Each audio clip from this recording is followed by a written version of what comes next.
à tous, aujourd'hui on se retrouve pour la nouvelle rubrique de ma chaîne que j'avais envie de faire depuis un petit moment, donc on va appeler ça la minute bouquin pour le moment, et si jamais vous avez des meilleures idées, n'hésitez pas à me le proposer en commentaire ou genre même en privé sur les réseaux sociaux, parce que je vous avoue que je sèche un petit peu, je voudrais faire un court format sur des bouquins que j'ai bien aimé lire. Du coup, la minute ça fait un peu court puisque ça va durer plus 2 ou 5 minutes, entre 2 et 5 minutes quoi. Et du coup, on se retrouve aujourd'hui avec le retour ignoble de la lampe sur mes lunettes. Non, quoique ça va. Mon petit smoothie des familles. Et j'ai mes petites notes. Du coup, aujourd'hui, on va parler de ces 3 bouquins-là. En fait, c'est une saga, donc en 3 tomes.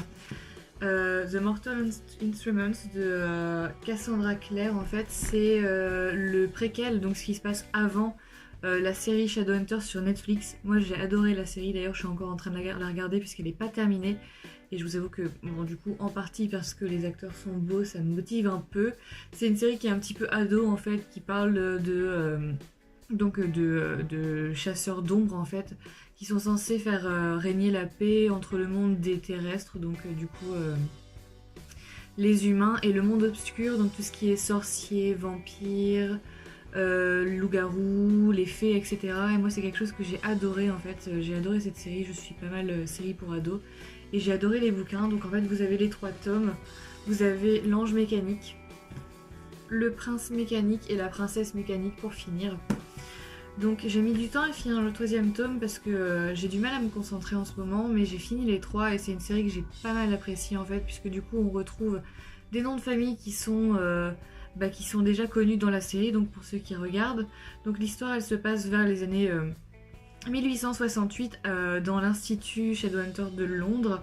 On suit le personnage de Tessa Gray en fait, qui est une métamorphe. En fait on peut pas vraiment... Au début, on sait pas vraiment ce que c'est autre qu'une métamorphe en fait, puisqu'elle découvre ses pouvoirs, elle est kidnappée pour ça en fait. Et on suit aussi les personnages de Will Arundel et James Carter.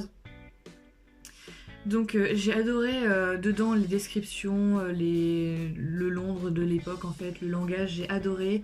J'ai adoré les personnages, les espèces de triangles amoureux en fait, puisque du coup je suis pas mal histoire d'amour. J'adore la littérature fantastique, du coup j'ai adoré. J'ai pas encore lu la vraie histoire en fait, donc ce qui se passe après.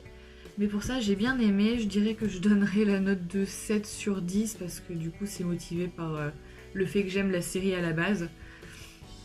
Et du coup, je sais pas si vous l'avez lu, dites-moi si vous l'avez lu, si vous avez aimé la série Netflix, si vous l'avez vue, et si ce petit format de vidéo vous plaît en fait, puisque j'aurai pas énormément de montage à faire, donc l'avantage c'est que je pourrais en faire pas mal, donc en sortir une peut-être toutes les semaines selon ce que je lis. Là j'en ai déjà une autre en préparation, du coup n'hésitez pas à me dire si ça vous a plu.